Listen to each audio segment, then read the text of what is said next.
All right, and we're back from our 10-minute break. Gonna go ahead and move on to our backflow prevention assemblies or basics here for the devices. When you're ready, Paul, please take it away. Okay, good morning. Hope everybody can hear me clearly. So far, everybody who's online, you've learned about ADEQ portal enhancements and what to expect when being inspected during a sanitary survey. A lot of good information we've considered thus far. So now we're going to talk about backflow prevention basics. And before we get started, I just want to give you a little bit of background on myself. My name is Paul Cornejo. I'm with AOS Utility Services. I've been in the waterworks industry for a little over 25 years, and 20 of those years have been in backflow prevention. I've held certifications as a backflow tester and cross-connection control specialist for at least 20 years with AWWA as well as ABPA.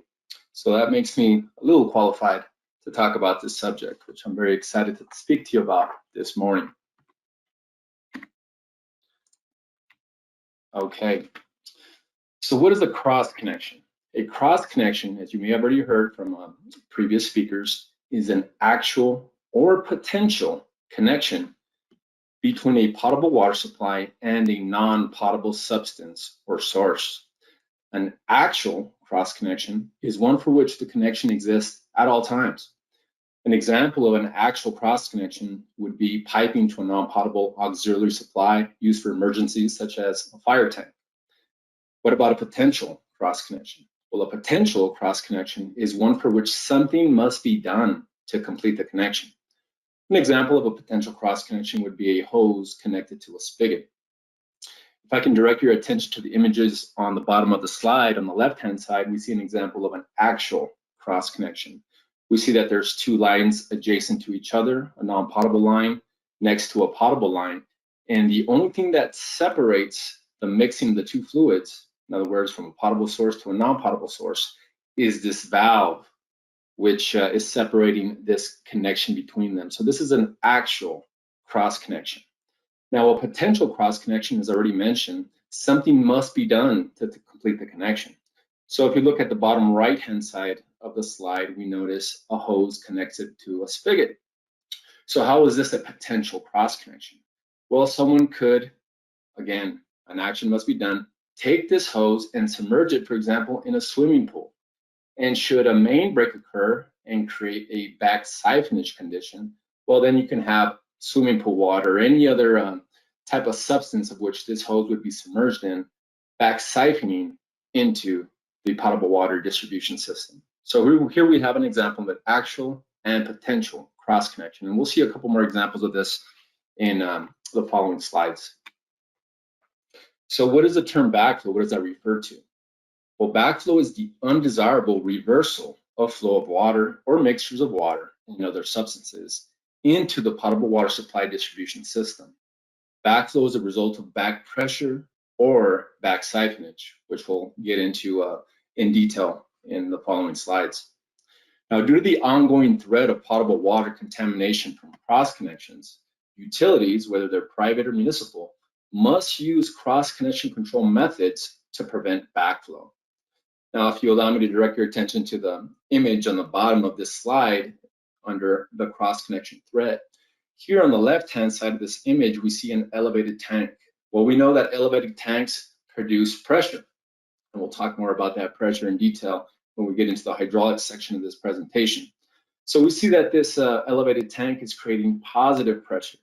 Now, on the far right-hand side, we see that there's a home, perhaps a business, in which there contains non-potable hazardous substances. Now, should there be a change in hydraulic conditions, this could result in a backflow event caused by back pressure. So if the non-potable hazardous substance, that area, if it overcame the positive pressure in the potable drinking water supply system, all that non-potable hazardous liquid could make its way into the distribution system and into customers' homes and businesses as well. So this gives you an idea of why it's so important for utilities to have a cross-connection control program. Now, to understand cross-connection control, it's essential to have a basic understanding of hydraulics, specifically pressure and absolute pressure. Now, pressure is a force measured in pounds exerted over a unit area, in this case, a square inch. Many of us are familiar with the acronym PSI, which stands for pounds per square inch. And this is a unit of measurement used to measure pressure. Many of us are familiar with the pressure gauge that we see on the bottom of this slide. Now, this pressure gauge can be used to measure water pressure, gas pressure, tire pressure, you name it. This is the pressure gauge that we're most familiar with. And we'll get into vacuum pressure in a bit as well. Now, why is it important to know about pressure? Because since we're dealing with water, water is very heavy. 1 gallon equals 8.34 pounds. In fact, if you're a water, wastewater distribution or collection operator, you know this. This is a conversion factor that you've memorized. So if 1 gallon equals 8.34 pounds, 10 gallons would be equivalent to 83 pounds, and 100 gallons would be equivalent to 834 pounds. So once we start stacking, so to speak, gallons on top of each other, that weight adds up very quickly. Now let's get into water pressure. Water pressure in an open, non-pressurized system is generated by the elevation or height of water. This is known as pressure head. Now, a column of water 1 foot high will generate 0.433 psi at the base, while 2.31 feet of water will generate 1 psi at the base. And this is illustrated by the images on the bottom of the slide.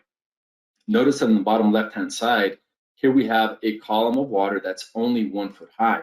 So if we were to measure the pressure at the base of this 1 foot column high of water, we would get 0.433 psi. Now, if we had a column of water that measured 2.31 feet in height, and we measured what the pressure would be at the base, it would be equivalent to 1 psi. So in other words, for every 2.31 feet of water that we have, we get 1 psi. Now, we talked about pressure head previously. That's defined as the vertical distance in feet or meters equal to pressure at a specific point. Now, here's some PSI conversion factors that you want to memorize, especially if you're an operator. 1 PSI is equal to 2.31 feet of water, as we learned in the previous slide, and 1 foot of water is equal to 0.433 PSI. Now, you can use these conversion factors in calculating what the pressure is or the elevation is, depending on what information you have on hand. For example, here we have an elevated tank. Typically, elevated tanks are about 100 feet high. But if you didn't know what the pressure was on the bottom of this elevated tank when it's full, let's just say it contained 100 foot of water, all we would have to do is take 100 feet, divide that by 2.31 feet per PSI, and of course, when we're dividing like units, we eliminate them and we're left with PSI. So 100-foot water tank, if we measure the pressure at the base, would be equivalent to 43.29 PSI. And if you're in a jam and can't really remember these conversion factors, as a rule of thumb, now it won't be super accurate, but it'll be in the ballpark. Just remember, take elevation, divide it by 2, and it'll give you a rough ballpark estimate of what the PSI would be. Now, something to keep in mind as well is that the volume or shape of a container does not matter when calculating PSI. The primary factor that determines PSI is height / elevation. In other words, the pressure head that we just discussed. So in the example above, we have 2 tanks. The tank on the left has 1,000 gallons in it, while the tank on the right is 5 times larger and contains 5,000 gallons in it. Now, one would automatically assume that the tank on the right would create more pressure, but that's not true. Because as we've already discussed previously, the only thing that has an influence on pressure is not the volume or the shape of a tank or a vessel, it's the height or column of water, the pressure head.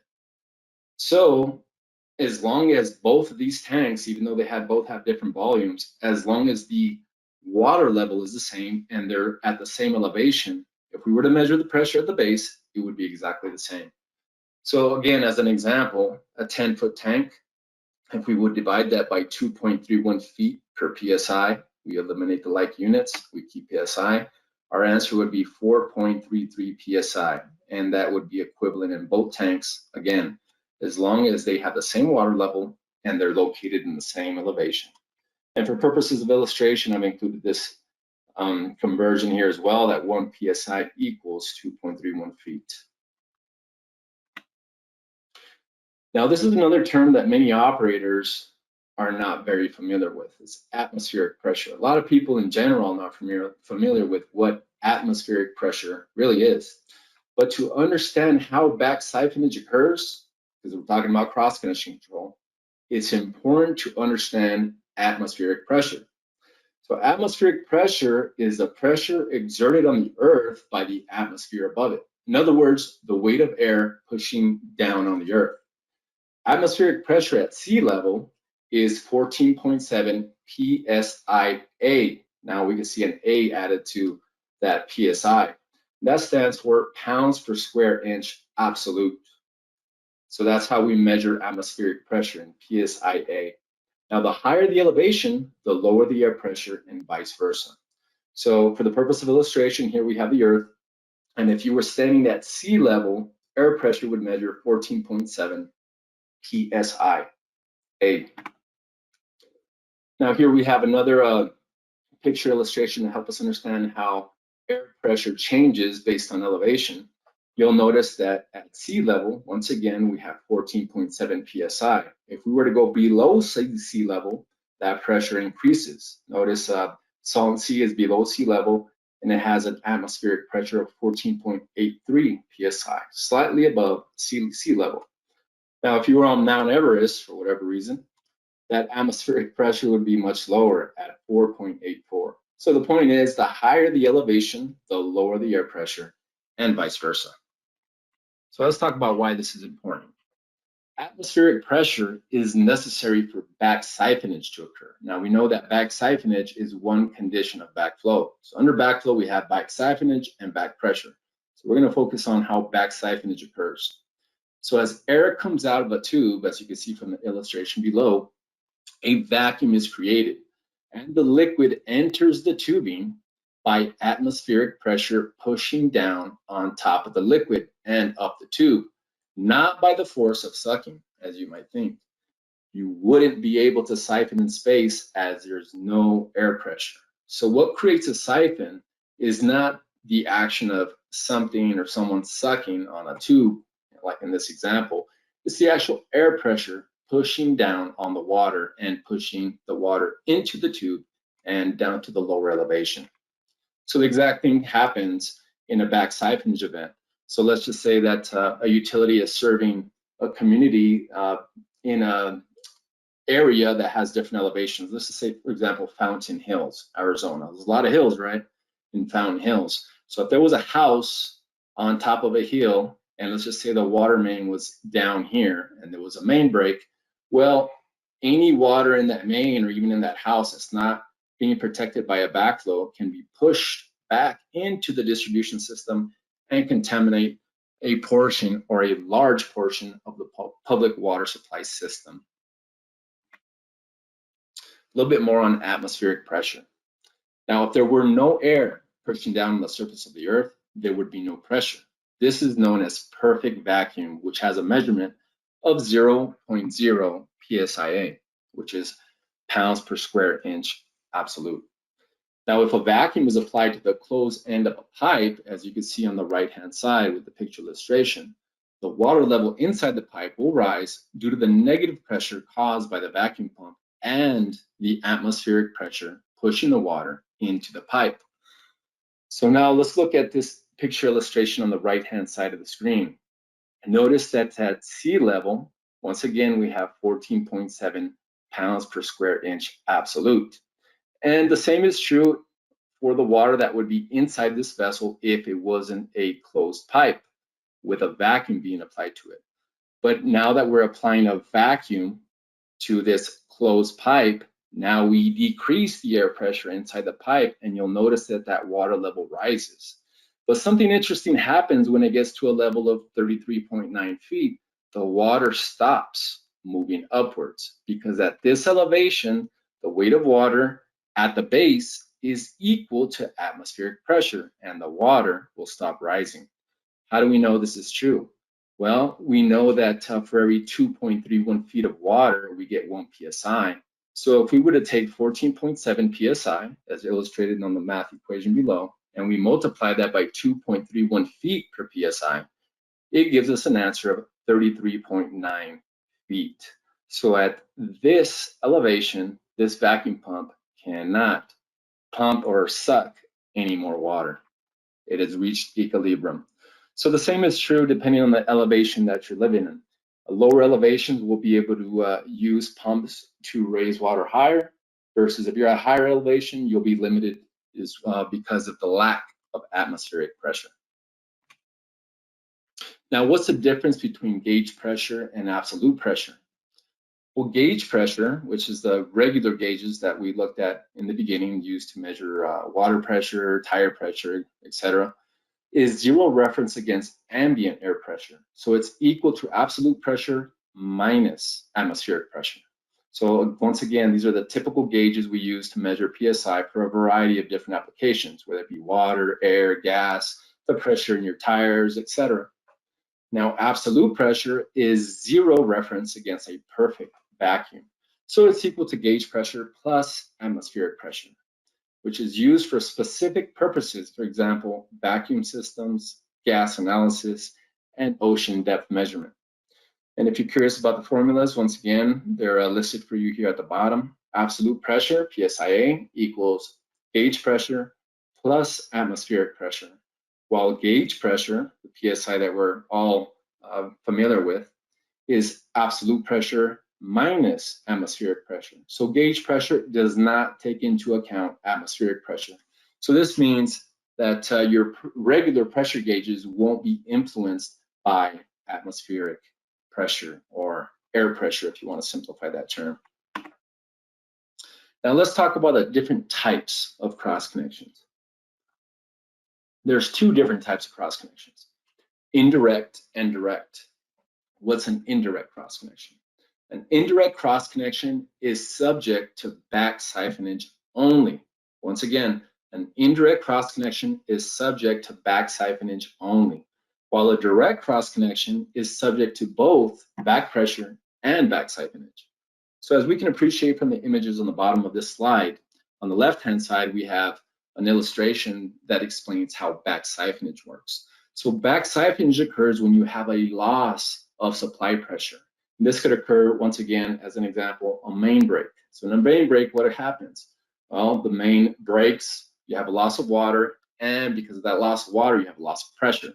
So if because of elevation, you have a pipe full of water, maybe even a mile or more of a main full of water, you're going to have a situation where back siphonage could occur. Now, back pressure is not caused by a lack of supply pressure. Rather, it's an increase in system pressure. In other words, think about a customer who lives up on a hill who may have his own booster pump.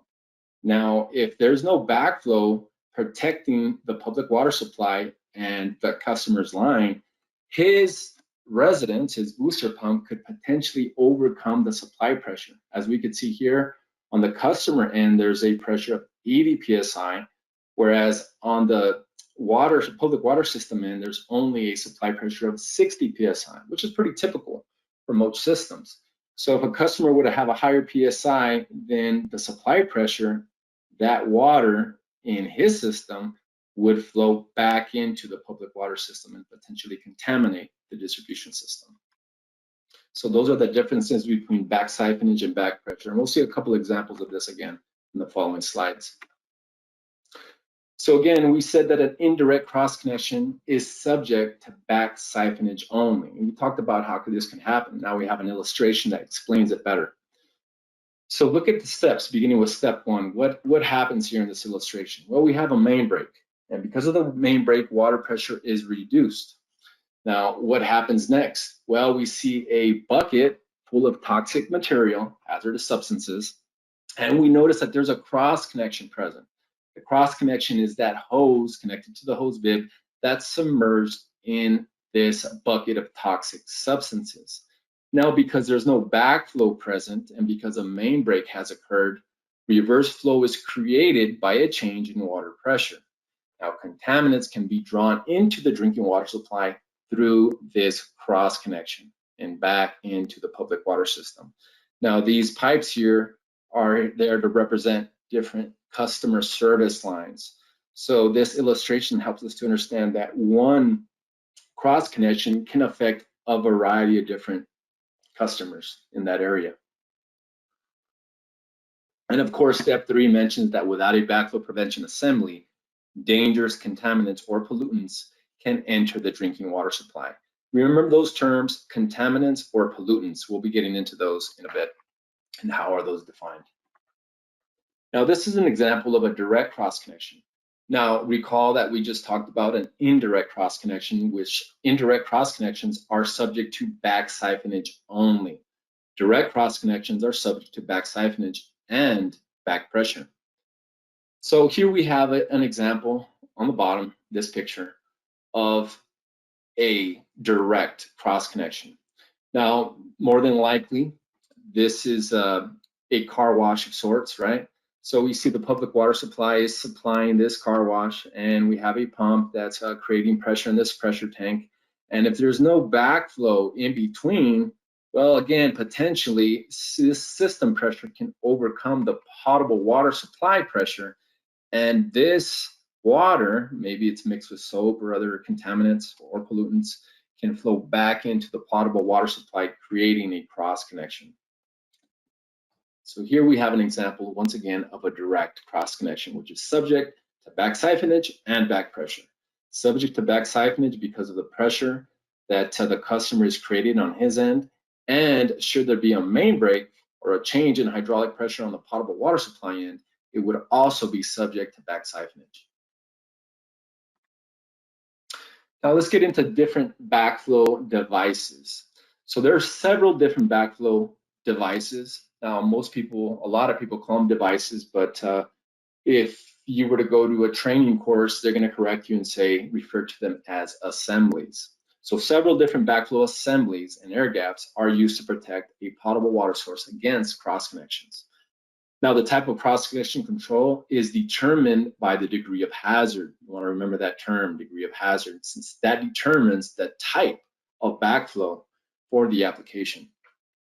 Now, just here on the picture below, we can see different types of backflows. We have the RP unit, which contains 2 checks and a relief valve between those 2 checks. Now, this is the highest degree of backflow prevention, second only to the air gap.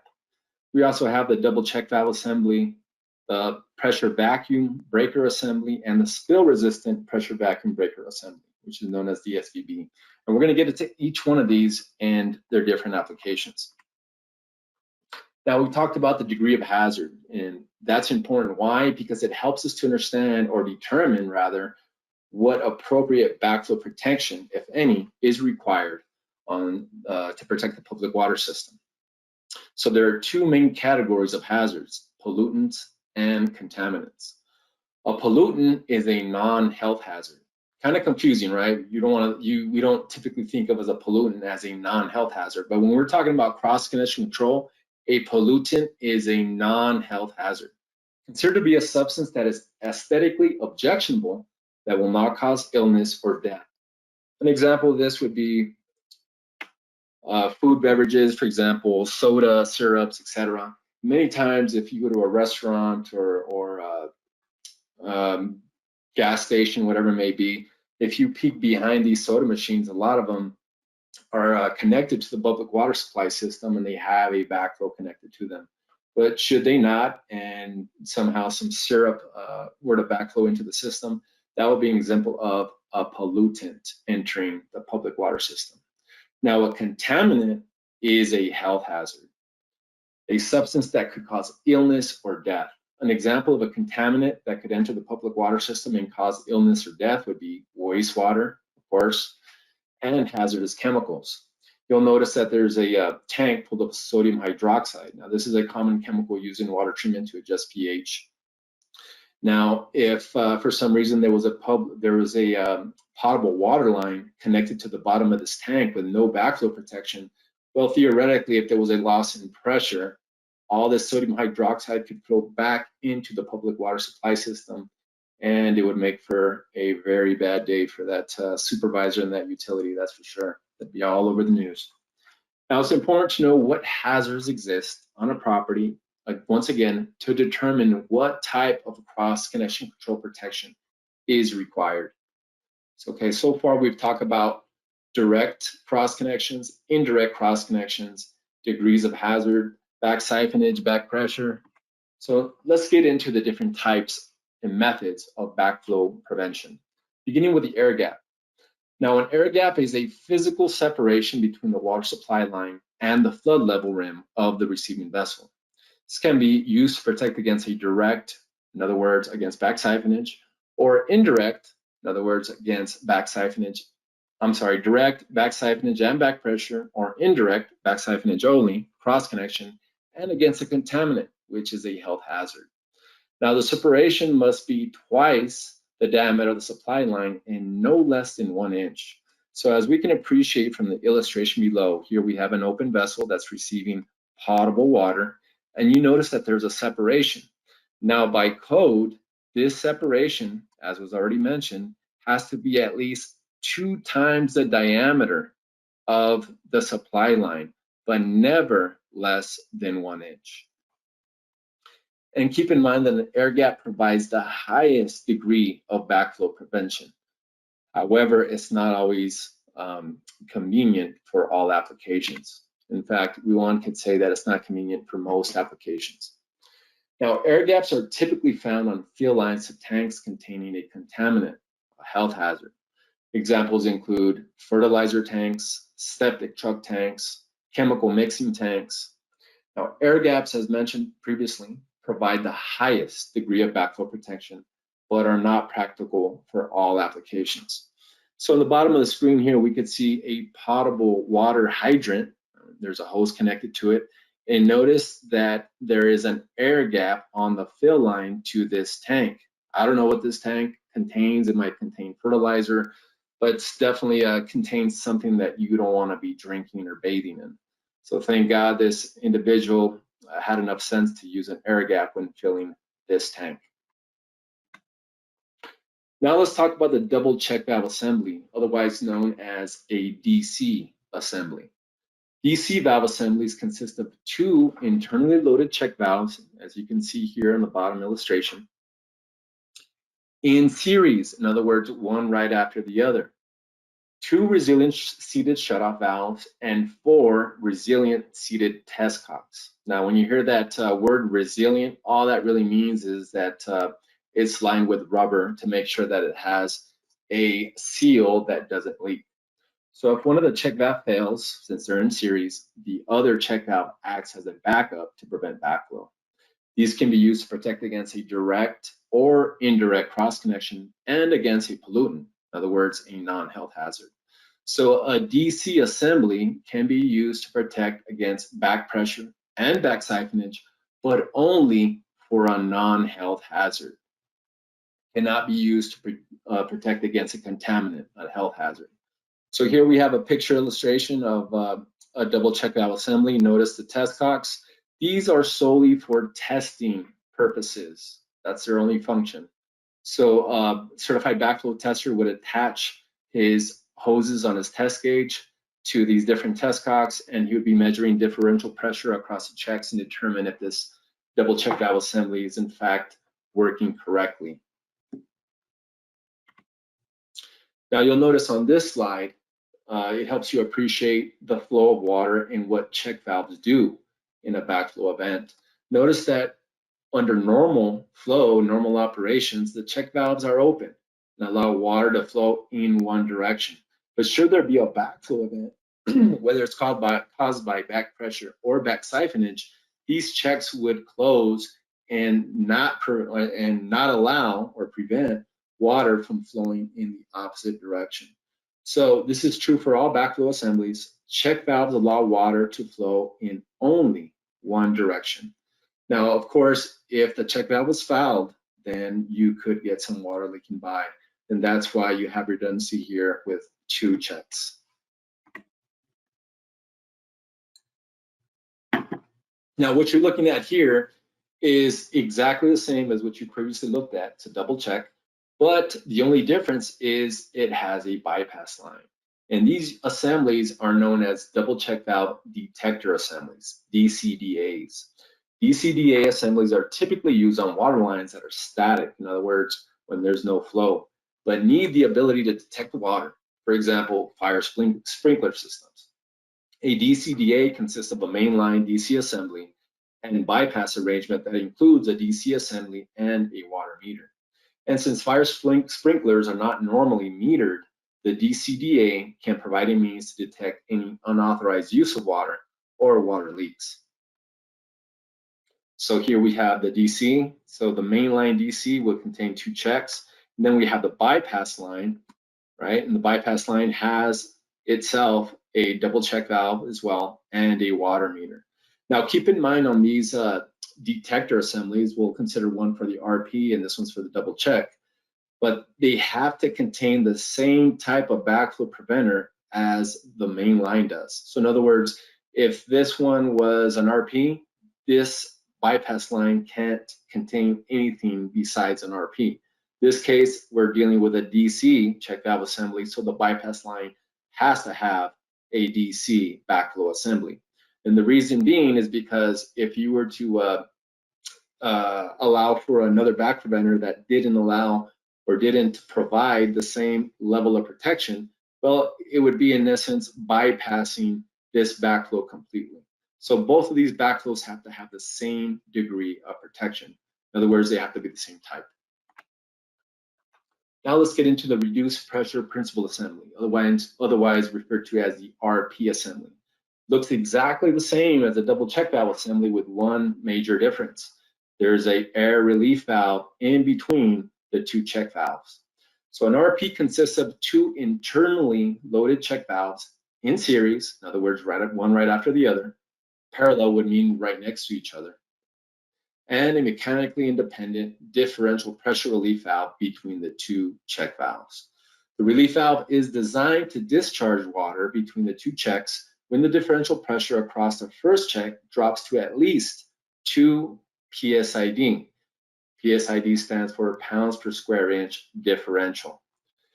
An RP can be used to protect against a direct or indirect cross connection. So it can be used to protect against back siphonage and back pressure, and against a pollutant or a contaminant. So an RP provides a higher degree of protection than the assembly that we previously saw, the DC assembly. So you can use this to be protecting against chemicals. If you ever near a wastewater treatment plant, you'll notice that the potable water supply lines to a wastewater treatment plant are always RP units. You may have come across an RP that's leaking. So a lot of people, when they see an RP that's leaking, as illustrated by the image below, they think something's wrong, something's broken with the unit, but that's not always true. If an RP is dumping water, it doesn't necessarily mean it's broken. You may have a cross connection issue caused by back pressure or back siphonage. Remember, the relief valve is designed to discharge water between the two check valves when the differential pressure across the first check drops to at least 2 pounds per square inch differential. Now, a continuous slight drip from the relief valve here may indicate that the unit is fouled with debris, silt, etc. So simply flushing the assembly and or replacing the gaskets in the assembly may remedy the issue. But if you're seeing the unit dump a whole lot of water continuously whenever it's online, make sure you check that there's not a back pressure or back siphonage issue occurring downstream before you do something foolish like bypassing a line, bypassing this backflow, taking out the unit and just putting in a straight pipe. I've seen that happen on many occasions. More than likely because someone saw an RP dumping, and hopefully it wasn't because of a back pressure or back siphonage event. Something you may notice around the valley, especially because there's so much construction going on, are hydrant backflows. So many municipal ordinances and private utility policies require backflows on hydrants when being used for construction water or other purposes. These are typically always RP assemblies, since RPs provide the highest degree of backflow protection, second only to an RP. So if you recall from the previous slide, we saw an air gap. where an individual was using an air gap to fill a chemical tank. Well, that's not always the case.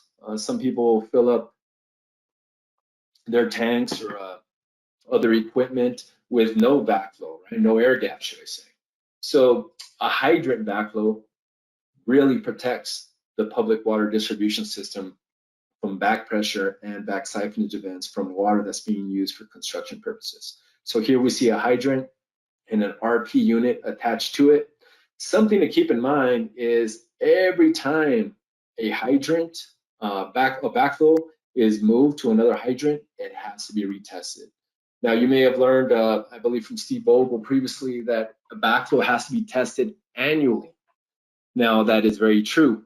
However, when it comes to these hydrant backflows, whenever they're moved, even if they're moved one day to the next to another hydrant and they were previously tested the previous day, they once again have to be tested by a certified tester.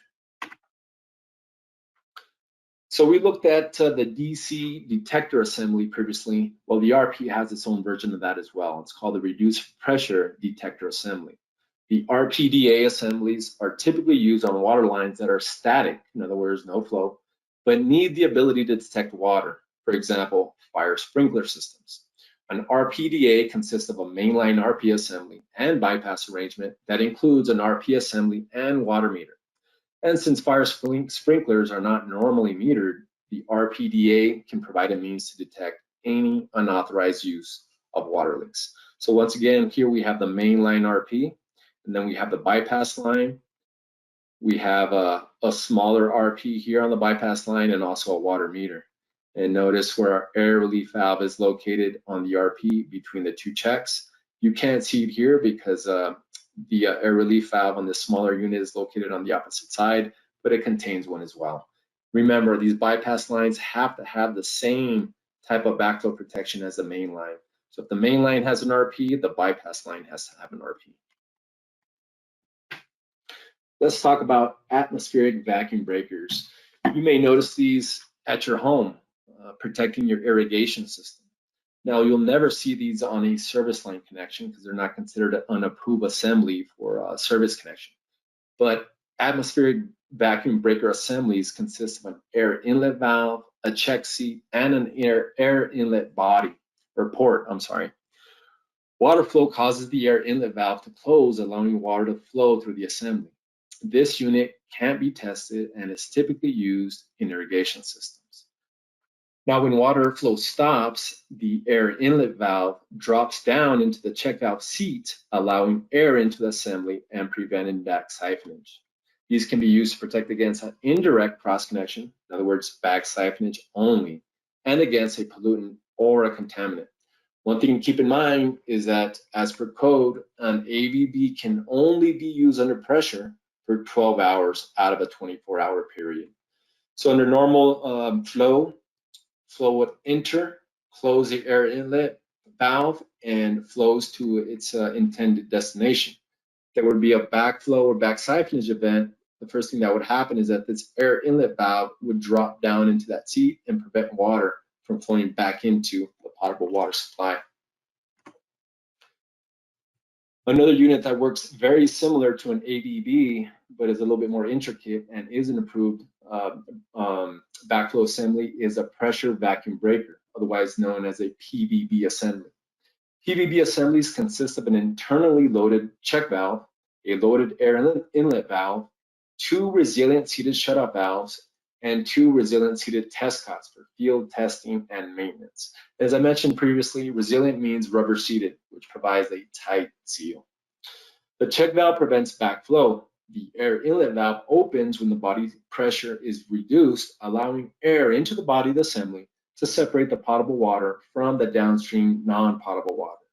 A PVB can be used to protect against an indirect cross connection, in other words, back siphonage only, and against a pollutant or a contaminant, which means it can be used to protect against a health hazard and a non-health hazard. So the way these things work is during normal operation, direction of flow will open up the check valve and then close the air inlet valve, and then allowing air to flow to its intended destination. Now let's talk about the SVB, which is very similar to the PVB with one difference in design. SVB assemblies consist of an internally loaded check valve, a loaded air inlet valve, 2 resilient seated shutoff valves, 1 test cock as opposed to 2 on the PVB, and 1 vent valve for field testing and maintenance. The SVB is designed so that when the assembly is pressurized, the air inlet valve will close before the check valve opens. This prevents the water from discharging from the air inlet valve when the assembly is pressurized. That's why it's called a spill-resistant pressure vacuum breaker. An SVB can be used to protect against an indirect cross connection, in other words, back siphonage only, and against a pollutant or contaminant, once again, health or non-health hazard. So the way these work, very similar to the PVB, during normal operation, flow will enter the unit. And remember that the PVB had the check valve here, as opposed to the SVB has a check valve downstream of the air inlet valve. So the first thing to close in the SVB would be the air inlet valve. Then water pressure would open up the check to allow water to flow to its intended destination. But during a backflow, back pressure event, this air inlet valve would open and no extra water in this line would be allowed because of the check valve to flow and spill out of the air inlet valve canopy. Now let's talk about service connection installation requirements. We've all seen backflows installed on the service line of a business, around town, etc. Backflow assemblies shall be located as close to the service connection as possible with no connection between the water meter and the backflow assembly, as you can appreciate here. Here we have the water meter, and notice that the backflow is immediately installed adjacent to the water meter. Now, each backflow assembly has its own installation requirements with regards to its orientation, in other words, horizontal, vertical, below ground, above ground clearance, etc. What you're looking at here in this example is an RP assembly.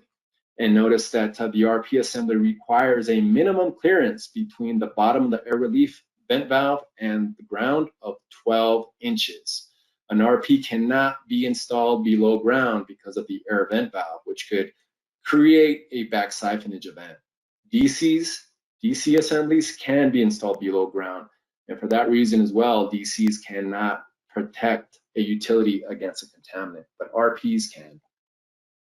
So once again, each backflow has its own installation requirements. So by answering the following 3 questions about any cross connection, one can determine what backflow protection, if any, is required.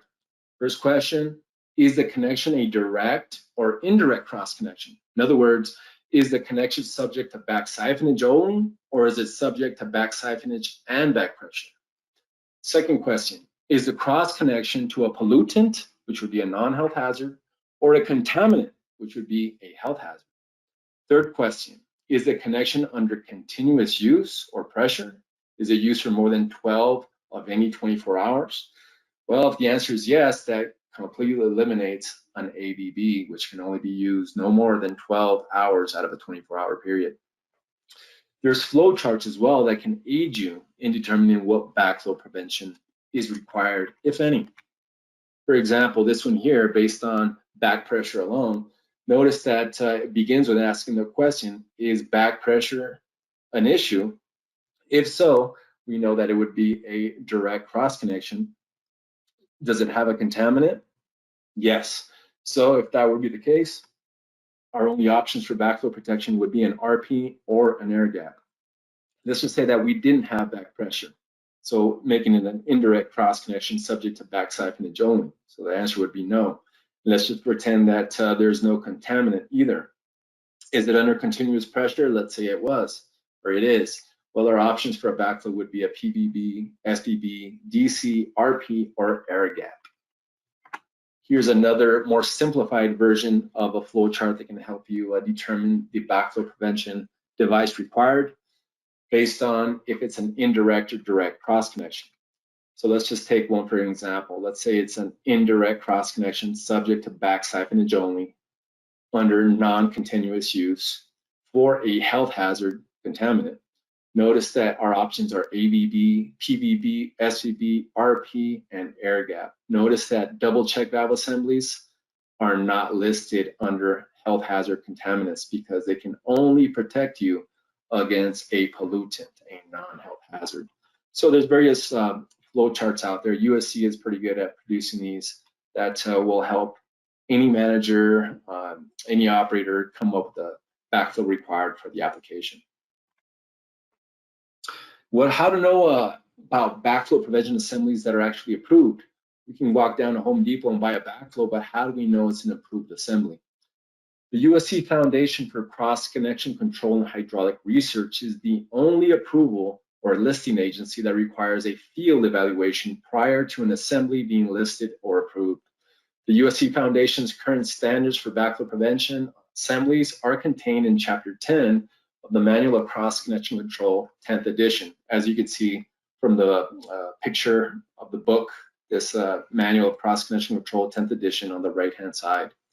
Now, these performance standards require that a backflow prevention assembly successfully complete both a laboratory and field evaluation under the direct supervision of the USC Foundation staff. Many years ago, when I was in my early 20s, I was 21 years old, as a matter of fact, I went to USC and I went through their backflow preventer testers course as well as their cross-connection control specialist course. Beautiful university, but what I'm getting at is I got to see their lab where they had multiple different backflow assemblies, new models from different manufacturers being tested, and they go through rigorous testing. And I forget how long it's for, but I believe it's for more than a year that they're being tested under different cross-connection scenarios, backflow, whether it be back siphonage or back pressure.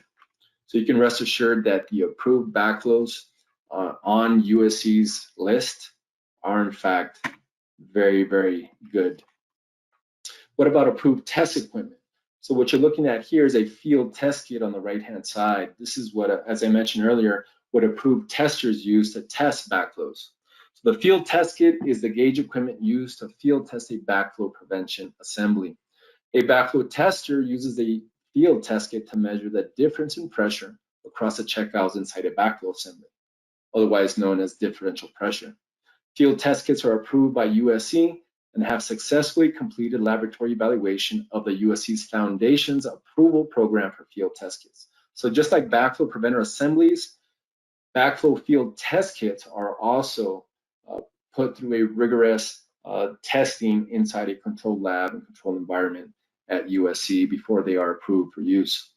Field test kits need to be calibrated annually by an approved party. So if you're a certified backflow tester and you have your own test kit, you have to send that in at least annually to make sure that everything's working appropriately on it. You'll be provided with a certification, calibration, and that copy of that certification has to be provided to the utility in charge of overseeing the cross-connection control program. Now, finally, let's talk about approved testers. I think Steve did a pretty good job of talking about this earlier in his presentation. So there's a variety of different organizations that offer certification and training. USC, as well as other organizations like AWWA, which is American Water Works Association, American Backflow Prevention Association, known as ABPA, offer a course for the training of backflow prevention assembly testers and cross-connection control specialists. There's also local proctors who, along with these agencies or organizations, provide certification training. One of them that's local is Cross Connection Environmental. I've recertified with them a couple times, and I have nothing but good things to say about them. So courses are usually about a week long for both the tester and the specialist, and include a written and hands-on exam at the end of the course. Both the written and hands-on exam need to be successfully passed to become a certified tester. Something to keep in mind that's somewhat different from operators. So many of you are certified operators that are on this presentation, that are listening to this presentation. We don't have to recertify. All we have to do every 3 years is make sure that we have the appropriate amount of PDHs. Backflow testers and cross-connection control specialists, they have to go through the entire exam, both written and hands-on, once every 3 years. So if you're interested in taking this exam, look into one of these organizations, and no doubt you'll be able to become certified. But Keep in mind, it's not an easy exam.